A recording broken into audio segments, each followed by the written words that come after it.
that one glorious word represents more than just the geography between the Sabine and the Rio Grande. It represents a unique idea and way of life. A life of rugged individualism, proud self-reliance, gritty toughness, and fierce independence. That is what made Texas, and that is what will save her again.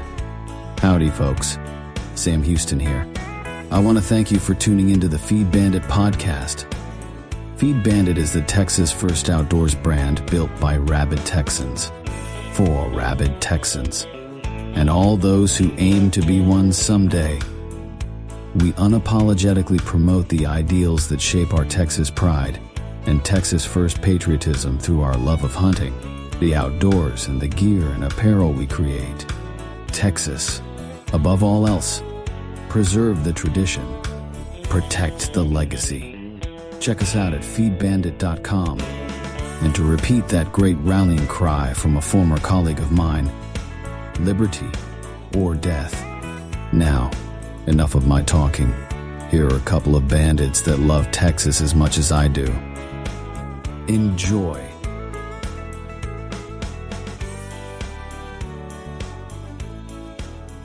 All right, folks. Well, welcome back to another Feed Bandit podcast. Corn Bandit here with you. It's been a while. Good to see everybody. Hello. I want to talk today, if we can, just about something interesting that my dad brought up to me.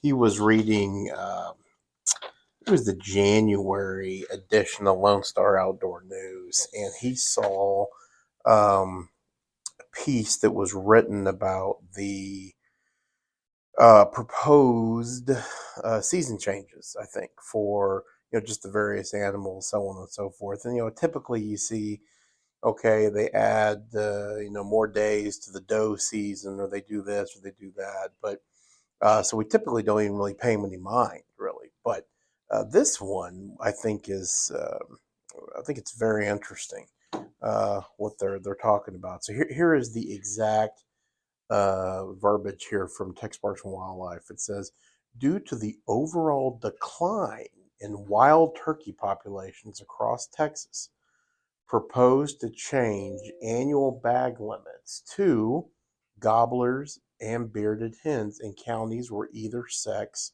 is currently allowed for turkey hunting. Okay, so only gobblers and bearded hens in counties where either sex is currently allowed. So, that's basically saying that you cannot shoot any more hens, which is pretty substantial. First of all, I had no idea that the turkey population was in any sort of decline whatsoever. But the fact that they've made this change is pretty startling.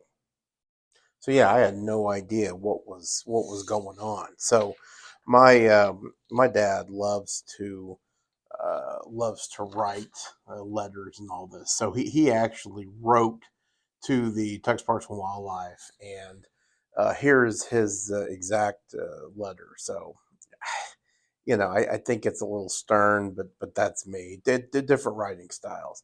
He says, "Dear Mr. Oldenburger, I was absolutely stunned to read the proposed statewide regulation to limit turkey harvest to gobblers and bearded hens only. I own a big ranch, I own a ranch in this county, and enjoy an incredibly robust population of turkey to the extent that they are sometimes a nuisance. Our only opportunity to control this overpopulation is by harvesting hens. Admittedly, gobblers are a preferred target, and we do not do as good of a job as we should taking hens. I strongly urge that you consider modifying your proposal to the management of the apparent turkey population problem on a county-by-county basis." It says, "I have inquired on more than one occasion to various wildlife biologists and even game wardens about the possibility of trapping and transferring turkeys via state authority, of course, to locations where the population is less robust. My inquiries have been met with universal negative response. He goes on, says Texans can transfer deer under strict state regulations. Why can't we do it with turkey? He says, in my case, I'm not looking to make a profit from the transfer of turkeys to others. I just want to help the state, would help the state's population. Thank you for listening, and I hope this bearded hen only idea is soundly rejected. Okay, so he's basically saying, instead of Texas Parks and Wildlife having a blanket approach to this, AKA one size fits all, he's saying let's make it county by county. So I have a different, I had some thoughts about that, but let me read you the response. And the response actually came from Jason Harden, who is the Wild Turkey Program leader. So I think that's pretty cool. And kudos to him for um, kudos for him for actually taking the time to reach out to my dad.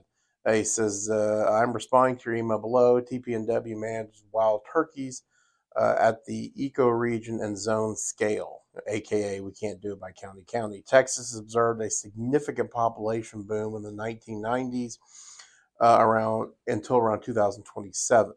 Since that time, populations have declined across large swaths of landscape, not only in Texas at a larger scale, such as Great Plains, southeastern U.S. Landowners who once complained of too many wild turkeys have begun to ask what's happened to all their birds. Removing hens, as you note in your email, is reducing potential recruitment. This is not to say there are not larger landscape issues at play with wild turkey populations across these landscapes, but providing protection for hens is one variable Texas Parks and Wildlife feels can have an immediate impact. TPNW does realize that there are still robust populations of wild turkeys at local scales, such as your ranch and surrounding properties. TPNW is actively targeting robust populations as to serve as source sites for broodstock. TPNW has an active wild turkey restocking program and has recently assisted the Utah Division of Wildlife in their restocking efforts. We'll talk about that in a second. I'm happy to visit with your local staff about the potential of using your property as a trap site. TPNW meet our restocking goals at the same time, potentially helping address your concerns. You meet our minimum acreage requirement. There are variable other things we'd like to. I'm very happy to visit your property soon. Typically take, we typically target 3 hens to every male removed in these efforts. So very, very kind of an interesting approach.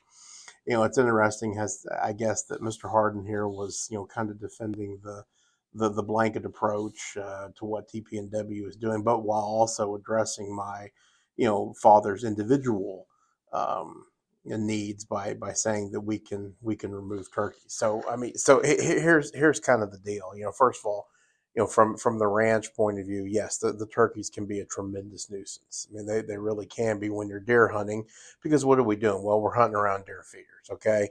And then the fall, every time those feeders go off, the turkeys are all over those feeders, and so they scare away deer, and it makes it challenging to hunt. Is it very entertaining to watch them? Absolutely, absolutely they are, and they're a real joy to have around. Because I'll tell you, we have been in those situations that Mr. Harden addressed, where as a hunter of a lease, you don't see turkeys at all. Okay, I remember as a kid, in fact, my first hunt ever was for wild turkeys, and it was in Menard County, and we were covered up in wild turkeys. I mean, they were everywhere. Such a cool thing. However, we moved years later in 1992 to Throckmorton County, and it was some years it was thick, other years there wasn't anything. So we moved to our current ranch, kind of the top of the hill country, and our cup overfloweth with turkeys. So it's interesting. And my dad was a turkeyaholic. He loved hunting them. Of course, I do too. I can thank our co-host for getting me back really into turkey hunting, because I had kind of taken a little break from it. But when I was teaching him to turkey hunt, it really got me back into it, and I really realized the importance of it. Not only from a camaraderie standpoint, but for kids as well, getting kids introduced to hunting. I think turkey's a great way of starting them. So I really value those turkeys. So, kind of interesting here. You can make a bunch of different arguments here, in my opinion, when it comes to, okay, the macro approach. Well, is it really feasible for Texas Parks and Wildlife to do a turkey analysis county by county? Probably not, and honestly, a lot of the big ranch owners would probably complain about it because, what if it got to the point where they said, well, you don't have any turkeys in this particular part, of the ranch, so you can't hunt them anymore. That's government interference, and God knows we won't need any or want any of that. Also being said, I think that having turkey hunting, having state officials do a county by county thing when they're already beyond overworked and probably underpaid, I don't think is a very good option as well. And I sure as hell don't want the government out there hiring a bunch of people to take care of this potential turkey population issue. So, yeah, I unfortunately, I think I have to kind of agree with Texas Parks and Wildlife by taking a, state by state approach. And let's face it, a couple of years, see what happens. I don't know if this is going to be a permanent thing. But as he kind of alluded to, I think that's definitely one area where they can have potentially immediate impact, and that is taking care of not shooting hens. Now, where they do need to get more granular, and it will require a more thorough analysis, is why is the turkey population in these various areas of the state declining? Okay, well, is it predators? Well, maybe. Is it habitat loss? Probably. Okay, and that is it the drought? Yeah, probably. Is it potentially something with the nesting? Remember, the turkeys have to have the ground temperature has to be a certain temperature in order for those birds to actually go to nest. So it's interesting. Maybe that's got something to do with it. And of course, I think about this summer and just the immense abundant rainfall we've had, I think almost statewide. And I would think, well, gosh, I'm looking at a map here that Mr. Harden sent my father, and I'm thinking to myself, man, is this, of course, it goes from 97 to 2000 or 2022. I'd be really curious to look at this and say, okay, is it, if they had done it out to 2025 or 2024, 25, would it be higher? Well, but I would probably think so. Given that the brood conditions and the everything was much better in the state. So anyway, this is gonna be something we're gonna have to kind of watch as it takes place. But really from a personal effect, is it really, really, really going to affect me? Not really. I really don't think it's going to bother me as much as it may other people. One thing that did bother me this season is when they cut the teal season down in time. That really irked me, but it didn't matter because I didn't get out and hunt many ducks anyway, which we can talk about in a later thing as well. So anyway, yeah, we will have to see where this one goes. It will be interesting, but thanks to Lone Star Outdoor News for bringing us this little news tidbit. It's interesting, and we will keep it in mind, and we'll see how things progress here in the future. So. As always, remember to support your local feed store. Talk soon.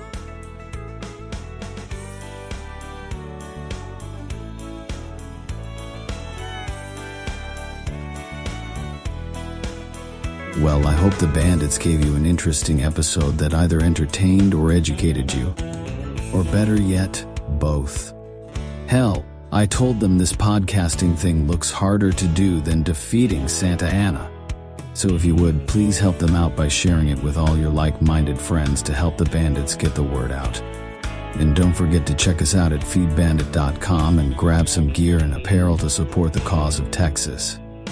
Remember, Texas, above all else, preserve the tradition, protect the legacy. Finally, as I said some time ago on the eve of the great battle, and I vigorously repeat here again, be men, be free men, that your children may bless their father's name. Well, fellow bandit, until next time.